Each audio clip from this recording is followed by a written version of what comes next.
The number of deaths in Turkey and Syria from Monday's earthquakes have risen into the thousands as rescue attempts continue. Taiwan's courts launch an AI tool for sentencing, but experts warn it could be flawed. Hackers threaten more data leaks after the personal details of prominent public figures were posted online. Plus, baseball is popular among Taiwan's indigenous groups. For many of them, sport means a possible path to a better life.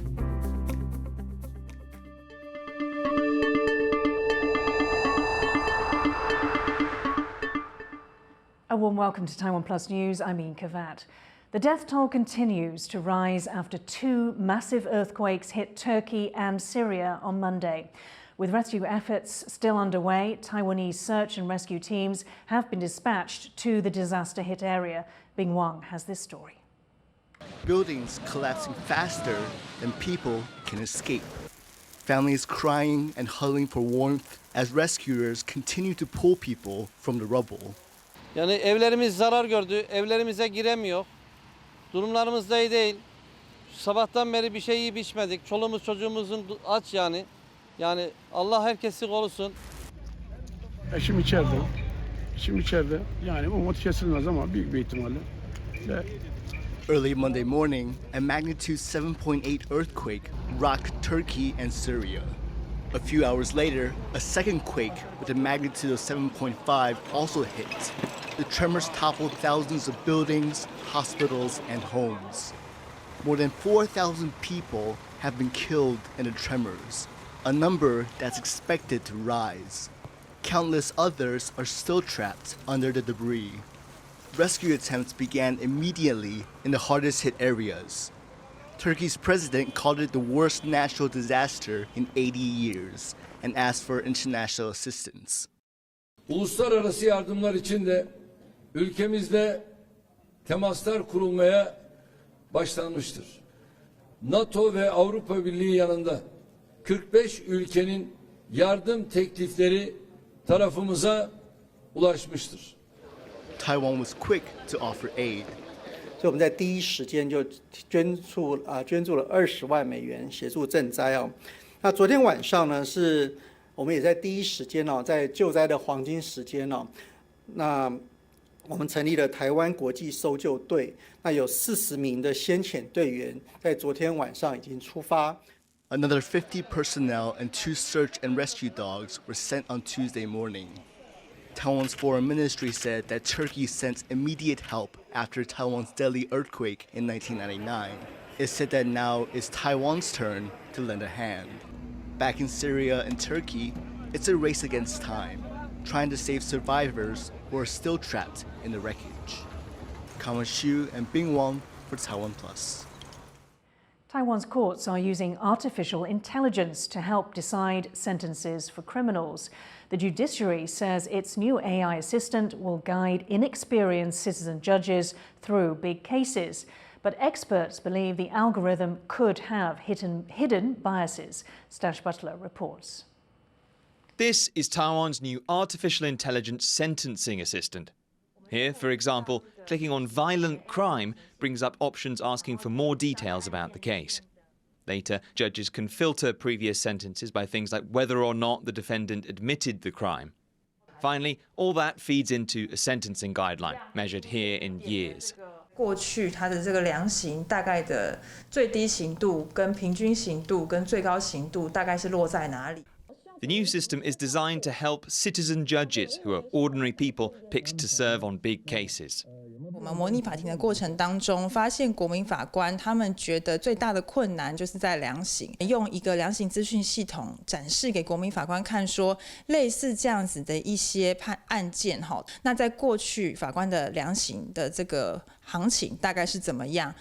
Taiwan's courts don't have juries, so the new citizen judge system and its AI assistant are meant to involve ordinary people in the law and boost public trust. But legal experts say the algorithm could lead to biased or misinformed judgments. 那在有一些个案里面，甚至他法官只会去问说，你的学业经历啊，你的家庭经济来源啊，你要抚养多少人啊？那我们过去很多量刑是这样子出来的。那如果说我们单纯只是用过去的一个量刑资料来作为量刑的判断的基础的话，可能会有不够充足的现象。What kind of the data you feed the system and how you teach the program to digest the data, it will inevitably reflect the programmer's biases. Court officials say the tool will help give fairer sentences, but experts warn that without a full view of what goes into the algorithm and what doesn't, the AI system could bring problems of its own. Klein Wang and Stash Butler for TaiwanPlus. Hackers who breached the security of a handful of companies are threatening to release the personal data of prominent public figures. This follows a series of data breaches of other public and private organizations over the last month. Sally Jensen has the story.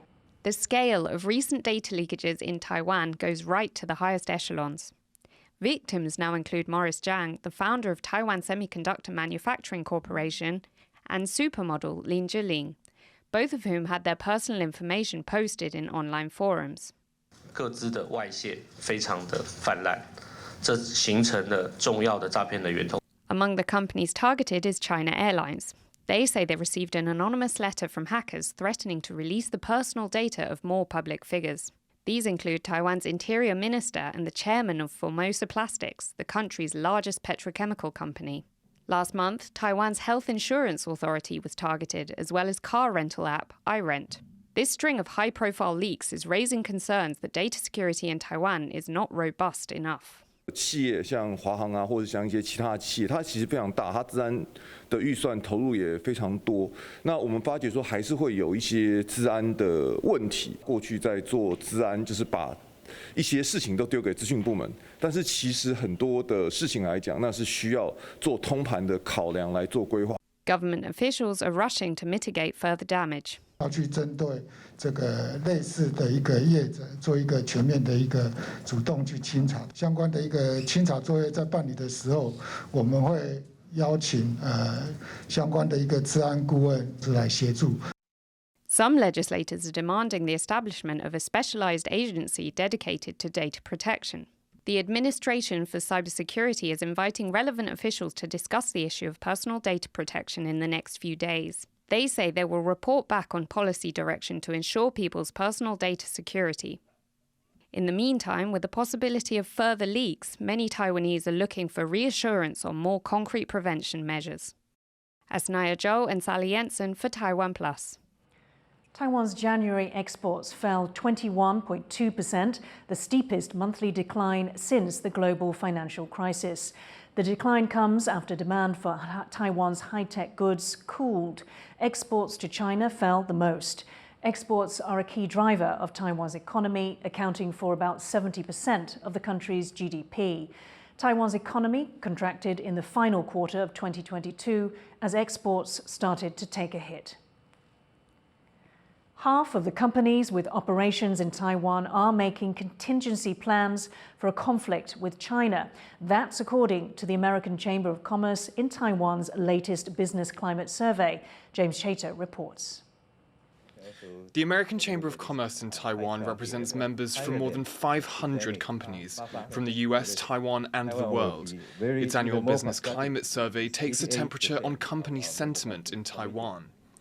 88% of respondents said they would maintain or expand investments in Taiwan over the next year. That's despite Taiwan's exports slowing and heightened cross-Strait tensions. They're comfortable and confident in continuing to stay committed and present in Taiwan. They're clear-eyed that they're facing a more turbulent economic and geopolitical situation than they have in recent times. China claims Taiwan as part of its territory and has stepped up its military intimidation toward the country in recent years. That's prompted fears businesses could rethink their presence in Taiwan, and those concerns are reflected in the data. The percentage of companies that had been significantly disrupted by increased cross-Strait tensions rose from 17% in August to 33% in December. A third of companies reported disruption because of elevated concern or policy changes from global headquarters. To reduce future upheaval, nearly half of companies are revising business continuity plans, 18% are expanding to additional locations outside Taiwan, and 6% are relocating operations elsewhere. But analysts say Taiwan isn't just a victim of geopolitical currents, and can benefit from concern in the West over operating in China by leveraging its critical position in global supply chains. To the extent that there is a disengagement by U.S. companies or by Western companies with China, Taiwan companies still are an important linchpin in managing that exodus.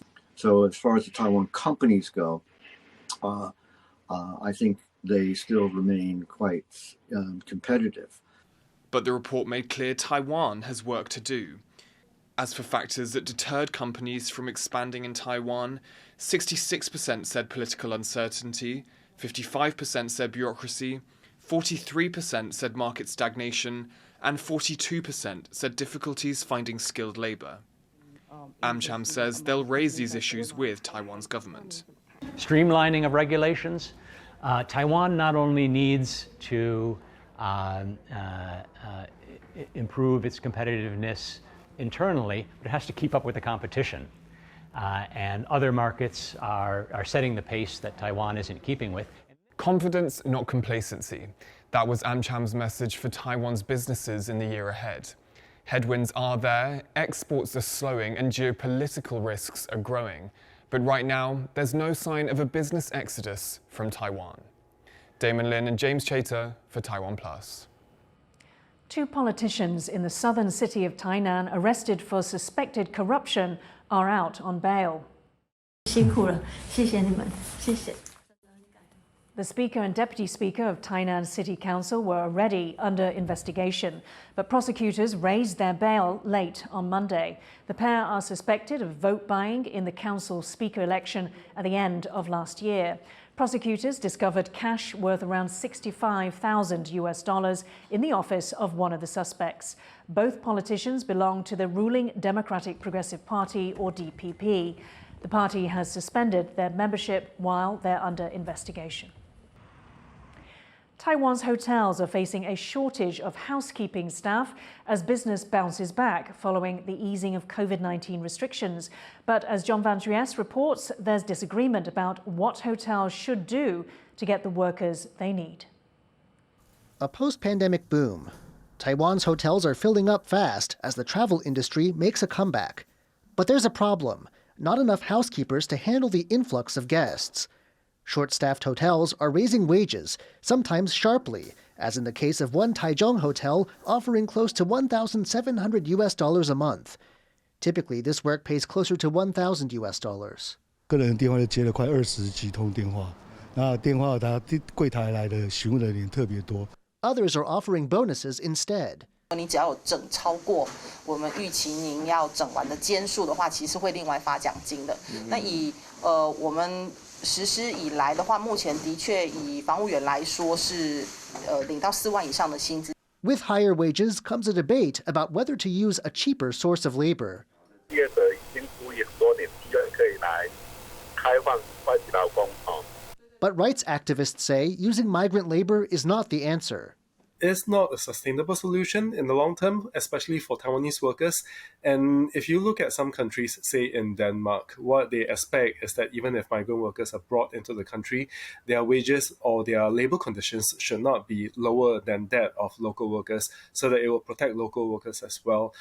Taiwan's hotels may have gotten back in gear, but now they face difficult decisions on how to stay open for business. Ethan Chen and John Van Trieste for TaiwanPlus.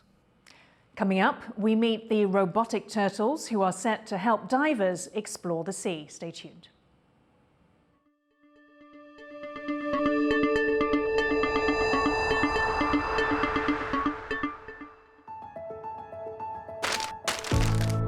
In the face of adversity, the power of truth.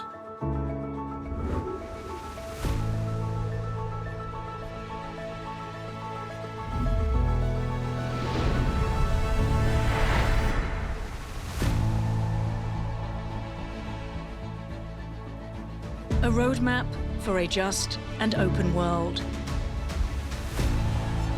Charted by the freest country in Asia. 5, 4, 3, 2. A warm welcome to TaiwanPlus News. I'm Yin Khvat. Taiwanese semiconductor giant TSMC. Public buses to be electric by 2030. A mission that begins with listening.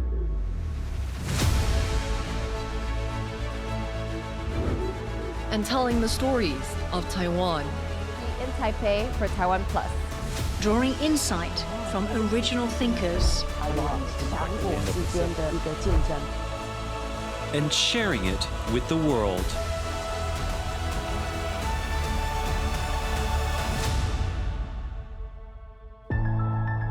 TaiwanPlus News, a voice of freedom in Asia. I'm Yin Khvat for TaiwanPlus, here in the capital Taipei. For more stories from Taiwan and around the world, go to TaiwanPlus.com and download our app.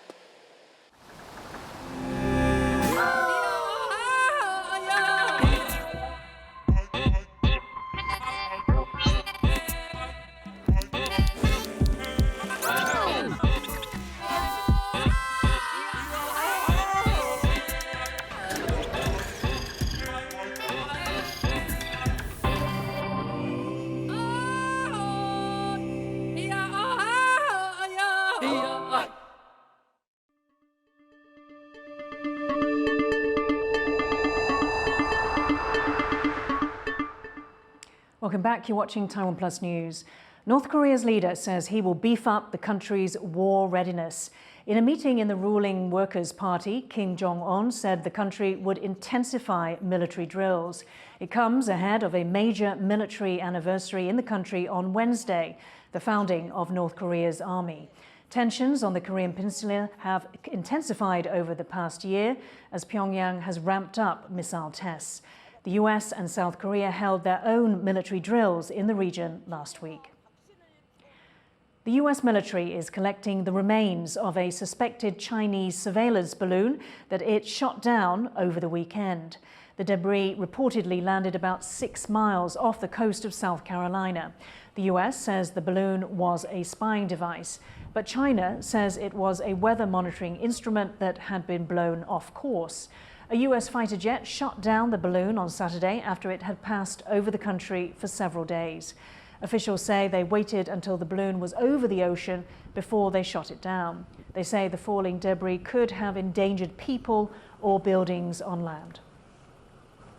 A part of Taiwan's military history has been uncovered in Taiwan's southern city of Kaohsiung. The owner of an abandoned bunker has cleaned the structure up to reveal its secrets.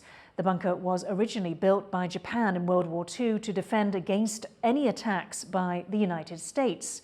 The gun tower connects to a tunnel system that stretches 15 kilometers long. The structure now sits on a private property, and local historians hope it can be preserved as part of Taiwan's cultural history. Baseball is Taiwan's national sport, and just like American kids dream of playing in the big leagues, kids here have that same dream. That hope is especially strong in indigenous communities in eastern Taiwan. In fact, some indigenous players who make it as pros say baseball changed their life. And to give those same opportunities to the next generation, they've been holding an annual youth tournament for almost 3 decades. Yu Jinghuang was there to find out what baseball means to these young dreamers.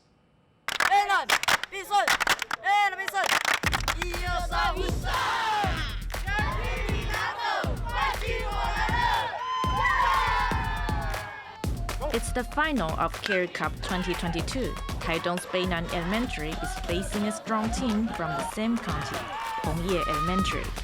This is a special tournament held by the Taiwan Indigenous Baseball Development Association in eastern Taiwan every year.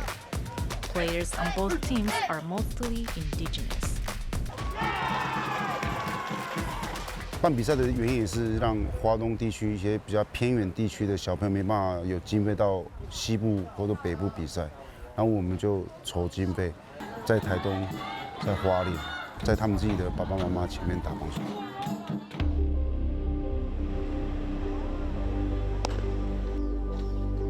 Eastern Taiwan is less developed than other parts of the country because of its mountainous geography. This is where the founders of the Care Cup grew up. They started the tournament because they felt baseball had given them a better life and wanted to inspire children from similar backgrounds.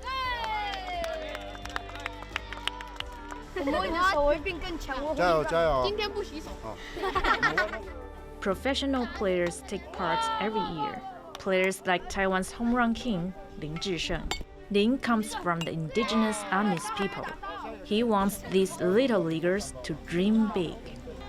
Indigenous people make up only 2.5% of Taiwan's population, and government figures show that they earn less than the national average. But almost half of the players in Taiwan's professional baseball league are indigenous. That brings hope to many indigenous families. 他带给我改善我家里的所有的品酒人状况。我觉得啊，他没有人可以跟他比，对啊，没有任何一个东西可以跟他，因为他让我帮助了更多人。But one of Team Beinan's coaches, Lian Zhiyuan, says the road to the pro leagues is a tough one. He's also an indigenous player who took part in the Care Cup as a child. 因为打棒球就是要拼到最好，可能出国比赛，出国去打美国职棒，或是去日本、去韩国。那台湾最高就是台湾职棒啊！你要打到那个位置，其实相对要付出很大的代价，就是你要花很多时间、花很多精力去充实自己，去加强自己。这样，其实如果没有走到最后面，也不太会改变他原本的家庭状况。Players who don't make it greatly outnumber the ones who do. Yang Ning played in the Care Cup as a child, but he never made it as a professional player. 没打球的几乎都是做苦工啦，对啊，然后想说啊，那我就想说我去做油漆，学一技之长，也不可能说棒球可以一直打到最后啦。你假如说到职棒了，你30几岁你被释出了，你还能做什么？你一样还是要去学技术啊。 对啊，也是要为了生活啊，对啊。But the realities of professional baseball don't put these kids off. They still dream about becoming baseball stars. Team Beinan's other coach, Zheng Zhihua, says it doesn't matter where the kids end up. The important thing is that they do their best. 给自己一个骄傲的回忆。曾经在比赛中，我也告诉他们说：“我说好，我说像教练我一辈子只有当过一次国手，但是我也一辈子当过一次的国家队教练。我说我这样子我就足够了。为了这件事情去拼下去，我做到了。我说那你们可不可以？我说绝对可以。” Beinan's young players grab every opportunity to practice. They train early every morning, in between games, and during competitions. And they do this voluntarily, fueled by their passion for baseball. That passion burns particularly strong in one family, where 3 generations have all pursued their baseball dreams. A team of scientists in the US have created one of the first robots that can change its shape and adapt to its environment. This is part of a project aimed at developing robots to help humans in various fields of work and scientific research. Eric Gao and Irene Wu have more. This is ART. That stands for Amphibious Robot Turtle. ART has been developed by a team of scientists from Yale University. Taking inspiration from real sea turtles, ART is one of the first robots with the ability to change its shape to better suit its surroundings. So, as part of our design strategy, we replaced the legs of this robot, which are usually made of fixed materials, with shape-morphing materials. In doing so, we're allowing the robot to change the shape of its limb to specialize for locomotion in different environments. The robot can operate both on land and in water. But to move between the two, ART needs to transform. Notice how its limbs start to extend and turn into flippers as it crawls into the water. So currently, we're looking to improve the robot's ability to transition between water and land rapidly and more efficiently. So as part of this, we're looking to make the morphing limb of the robot in a future generation to more faster, on the order of seconds, rather than the order of a minute, which we can achieve now. Art is still in development, though scientists hope that the robot turtle will eventually be used in a variety of situations. It can really help in jobs like environmental monitoring, for example, of an estuary system where the robot would have to go between patches of land and patches of water and transition back and forth to survey and take data. Another potential use case is, for example, support of divers, so the robot could transport materials or tools from the land to a submerged job site where divers are working. For now, Art roams the campus at Yale, and while it might not be the fastest robot out there, this team of scientists are hoping it'll go on to make great strides. Howard Song, Irene Wu, Jaime Okan, and Eric Gao for TaiwanPlus.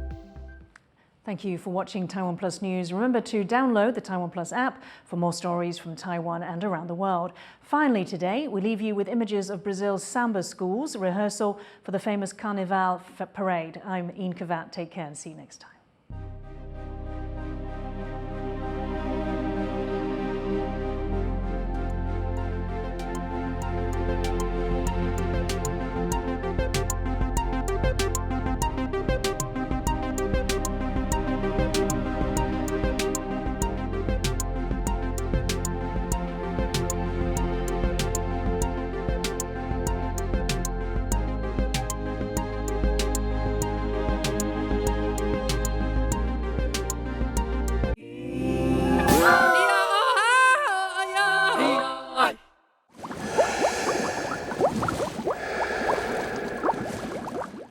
One, two, three. 1, 2, 3. Okay. For more stories from here in Taiwan and around the world, please make sure to download the TaiwanPlus app.